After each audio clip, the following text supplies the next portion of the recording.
جەماوەری بە شەرەفی کوردستان دەنگدەرانی ئازاد و ئازا لە ساحەوتی دەنگدان تەواو بوو. هێزە ئەمنیەکان توانیان ڕۆڵی خۆیان ببینن، پێشمەرگە سزای دەسەڵاتیاندا. هەمووان توانیان نامەیەک بە دەسەڵات بدەن کە ئەوان پارێزەری نیشتیمانن، پارێزەری نیشتیمانیانن، بۆیە تا توانیان دەنگیاندا بە هێزەکانی دەرەوە پارتی و یەکێتی و ئەوانەی کە نەیانتوانی بوو لە ناچاریا دەنگەکانیان سووتان. ڕۆڵی تۆ سبەینێ دەست پێکات جەماوەری بە شەرەف. دەنگدەری ئازا و ئازاد ڕۆژی تۆڵە و ڕۆژی سزایە. ئەو ڕۆژەیە کە تۆ 4 ساڵ یان 6 ساڵە چاوەڕێیت، ئەو ڕۆژەیە کە سبەینێ دێتە دی. بۆیە دەنگدان بە هێزەکانی دەرەوەی پارتی و یەکێتی تۆڵەکردنەوەیە لە پارتی و یەکێتی. دەنگدان بە لیستی 147 و کاندیدەکانی ئەو نوێنەرانەتان بۆ خاتە پەرلەمان کە ڕازگۆ و ڕاشکاو لەگەڵ مافەکانی ئەوەن.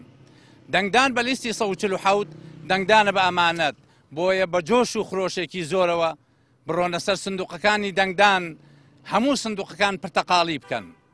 کۆمەڵی دادگەری پێویستی بە دەنگی ئێوەیە، جەماوەری هەڵەبجە، جەماوەری هەورامانات. کۆمەڵی دادگەری پێویستی بە دەنگی ئێوەیە بۆەوەی کورسی دووەمی ئیسلامیەکان مسۆگەر بێ بۆ ئیسلامیەکان.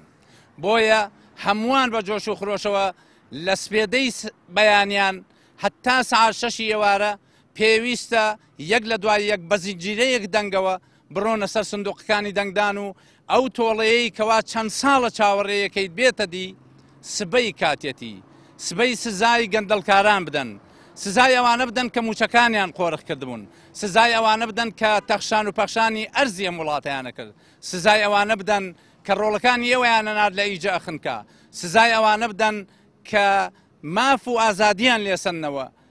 سبەی کاتی تۆڵەیە، تۆڵە هەمیشە ئەتانوت تۆڵە بە سەبرە ئەمما بە زەبرە.